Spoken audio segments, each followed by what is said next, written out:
Transporti publik në Shkodër tashmë funksionon me një ritëm të ri duke ofruar shërbim të rregullt çdo 20 minuta gjatë gjithë ditës.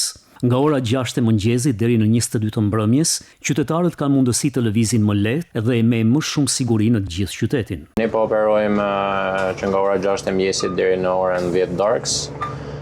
Dhe fokusi është që lëvizja, qarkullimi i banorëve të jetë përgjatë gjithë ditës deri në orët e vona të natës. I bëjmë thirrje qytetarëve që ta përdorin më shumë këtë shërbim, edhe shpresojmë që edhe ne t'jena analsinë e duhur për me shërby. Ky organizim i ri synon të përmirësojë cilësinë e shërbimit dhe të respektojë kohën e qytetarëve, duke garantuar një transport publik funksional dhe të besueshëm për gjithë përdoruesit. Ka rreth 2 javë që Bashkia e Shkodër në bashkëpunim dhe me operatorin e linjës po merret me risistemimin dhe rikualifikimin e shërbimit urban në qytetin e Shkodrës. Mund të themi sot me plot gojë që për çdo 20 minuta një autobus do gjendet në stacionin Pranjosh.